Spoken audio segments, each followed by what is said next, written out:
Everybody good? All right, so you obviously have the injuries in front of you. The two to kind of talk about, obviously Larry and also Rome were out today from an illness standpoint. We expect these guys to be back and be good to go. So other than that, ready to roll. So questions? The other day you said that, when you look at the sack numbers, if you put it all on the O-line, then you're not watching or you don't know football. Correct. What sort of responsibility does Caleb have? I realize it's everybody's responsibility, but Caleb in particular, what does he need to improve as he goes forward in terms of winning those sorts of things? I would say pre-snap mechanics when it comes to understanding potential pressure threats, but also mastery of what happens post-snap. Obviously having a reaction of how they play it out coverage-wise, what pressures they bring, but also understanding where all my quick element throws are if we have an opportunity for that. I think at times as well understanding how to maintain proper pocket integrity, so being able to hitch in place and not run yourself into a potential sack, but it's an all-11 problem. Thomas, we saw a few times in the game where Caleb gets to the line, the play clock's winding. Obviously, there's goods and bads to those situations, but where do you want him to be generally breaking the huddle in terms of time before the snap, in terms of wanting to see the defense and the play clock and all that? I think every play is different, so I think it depends on when we're talking about down and distance wise.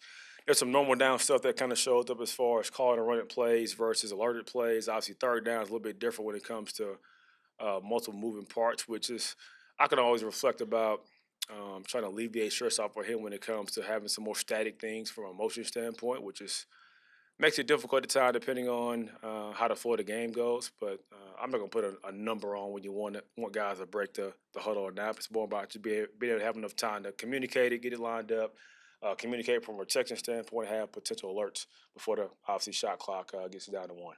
Thomas, when Caleb does get to the line of scrimmage and you have the play called, how much flexibility does he have, maybe depending on the play clock, to change things based off what he's seeing? Very little. So most of it is based off of being able to have it built into a particular call, or being able to have an alerted play, like I just talked about before, would it be a run to run, run to pass, run to play action pass, run to keeper, or vice versa. Obviously, from a third down standpoint, it's a lot more pure progression, less of coverage-based reads, not a lot of man versus zone alerts to kind of be able to alleviate some stress off of him. So this is stuff that kind of shows up in the game when it comes to possible zero pressure, where he has some flexibility, kind of getting out of certain plays. But for the most part, not a whole lot.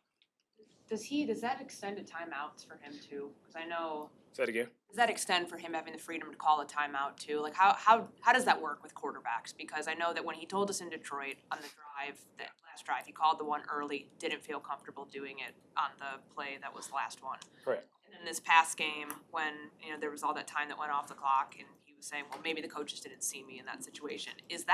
Are you comfortable with him in that situation, calling one, or is that for younger quarterbacks that's not really something that should be on their shoulders to do? Yeah, kind of to the response of a couple of previous questions when it comes to what he has control over, what he doesn't have control over, when he breaks the huddle. My goal is to be able to try to figure out ways to take the pressure off of him and make the game simpler for him. So when it comes to timeouts, I'll control those. Thomas, what's your interpretation of Cole's inconsistent involvement in the passing game throughout the year? Well, I'm not going to necessarily speak about the entire year because I haven't called the entire year. It's a little bit different when it comes to before that time and obviously up until now. But like I said before, I think it's being able to find ways to have design plays where the ball goes to Cole specifically, but it's also depending on the coverage. Obviously, if it's man coverage, if it's zone and guys drop underneath certain windows and we can't get the ball to them, we got to progress off of it. But I got to do a better job of trying to find ways to get him involved. Less about him, more about me. How have you seen Caleb throughout the course of the season handle all the changes and adversity around him? Yeah, I mean, change can be great. Change is also uncomfortable, but being uncomfortable is the only way you grow. So I would say it's handled it well for the most part. I think we all have to adapt and adjust to circumstances. I think when it comes to hearing the other guys we have on our team, even coaches included, there's a different level of maturity and also experience when it comes to handling certain things. Obviously, the first time for him probably going through it. But I would say overall it's been pretty good. I know you're focused on the game Sunday, but do you know if you'll get an interview for the head coaching position here after the season's over? Yeah, I mean, that hasn't really been discussed a whole lot. That's not really my concern. So we'll see what happens after the game. Coach, what from this period as interim head coach will you take forward with you as you go through process of being interviewed head coach, play caller, whatever? What from this particular 5-week stretch will you take with you? I think about finding more about yourself because, like I said several times, when it comes to difficult moments through adversity, you have an opportunity to really see where you are and how you measure, but also how everybody else stacks up to it. I think people always talk about courage, adversity, overcoming stuff, and then have to actually go through it and endure it. So more confidence with that. I've always been a pretty confident person before. Um, Even through this, I've become more confident when it comes to being in some of the worst possible scenarios in certain ways, and still being able to power through it. And just thinking about the opportunities that present themselves down the road when it's not this adverse situation at the beginning. You can start from fresh ground zero, build the right way, whether it be offensively or the entire team in general. But also just being able to take away the positives, things that went well that kind of get glossed over because of the overall result and also the record, which I understand. That's the outside perception at times. But then also what not to do. Were there errors that kind of showed up? And have an opportunity to reflect upon that and kind of just continue to build for the future. If you do get that opportunity to be a head coach, whether it's here or wherever that may be and whenever, what would that mean to you? Your journey to this point, going from player to coach and having this opportunity potentially ahead of you. There's only 32 head jobs in this league, so it's obviously a huge deal. It's highly coveted. Everybody wants one. May or may not be prepared for the opportunity when they get the opportunity. I think it's also different looks when it comes to the outside perspective of who is ready for an opportunity, who isn't, and also think about the amount of people who have been in spots and been highly successful that were at the beginning were underwhelming hires and also highly criticized for a number of different reasons because of the perception.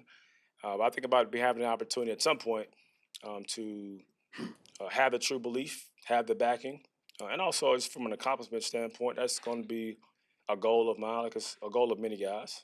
But all I can do is control the controllables, and that's what I do every single day. Prepare myself, maximize the opportunities, and when I got an opportunity, I'll swing for the fences. Thomas, are you involved in the player year-end exit interviews and I am. Okay, so you will be going through with Ryan, doing that with all the players? Yeah, we'll do it separate, but those guys kind of come through and have a chance to meet with him. I have a chance to meet with those guys afterwards. And so talk kind of face-to-face with every guy on the team, talk about a number of things from a year standpoint, but I'm also all about life skills, life development. So I always try to tie into how this opportunity, how they play, how they perform, but also how they respond into adversity can also transfer to other areas of their lives as well. So I have a chance to meet with those guys one-on-one. Thomas, have you developed any kind of sense as a coach when guys are kind of checked out in situations like this? And are there any strategies to avoid that? Yeah, I mean, I think from the first question you asked, I think I try to be very observant when it comes to responses in people, changes in people, but also what makes them change. Obviously, it's our job as coaches to lead the right way by example first, but also I think what a lot of guys shy away from is being confrontational, which is part of it too when it comes to whether guys are perceived to check out or not, regardless of the situation. I've had guys that have been in successful scenarios and still try to check out just because they're tired or feel like they're in a place where they can't relax when that's not the world we live in. You're either getting better or getting worse every single day. But I think about being able to understand how every guy on the team ticks, what motivates them, how to push and prod certain buttons to make the most out of them. So how do you feel about this particular team at this point in time? Have you gotten a gauge yet? I know it's still early in the week, but Yeah, nobody's checked out. Nah, that's not a problem. We have some other issues and other problems, but that's not one of them. what are the other issues and problems?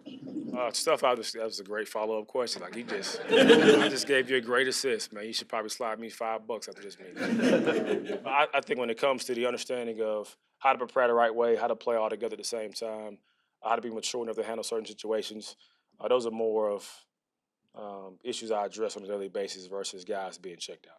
Are those things you'll express to Ryan, like in a postseason type thing, to kind of give him an idea of what the issues are here? I don't wait till postseason. So Ryan and I have a great dialogue almost every single day, and I'm pretty open, honest, transparent about the good, the bad, and the ugly. Right, myself and everybody else included. On the note of those things, just with like things that you talk about preparation, all that stuff, Ryan said the other day before the Seahawks game that there were some things that weren't addressed, like looking back on it, that weren't addressed during training camp. Have you learned, or has it become more clear that if stuff isn't handled by a certain point, it is gonna fester during the season, and that there is kinda, only so big of a Band-Aid that you can put on it? Absolutely. I think through my experiences, positive and also perceived negative ones throughout my career, foundation is very important. So no different than building a house. So trying to build a house and may have some fancy pieces and nice looking roof and great garage, but if the foundation sucks, the house is going to ultimately suck in general. So I think understanding of, like I said before, not avoiding confrontation, addressing things head on, and not shying away from fixing the problems from the very beginning obviously alleviates the issues that kind of show up down the road because it becomes a trickle down effect. And habits are extremely hard to break, whether they're good or bad. So been around great players that have phenomenal habits that probably couldn't break them if they wanted to because it's who they are. Same person every single day, not going through the motions, study habits in the building early, leaving late. The same goes for the other way. So I think being able to understand how to build the right foundation. People talk about culture all the time, and that's a very popular word. Culture is about the people. So get the right people in the building, build with that, and obviously, hold yourself to a high standard and be accountable. But also, that's from a collective shared standpoint as far as how the entire organization runs. It's got to be every man, every woman to themselves as far as being at their best every single day.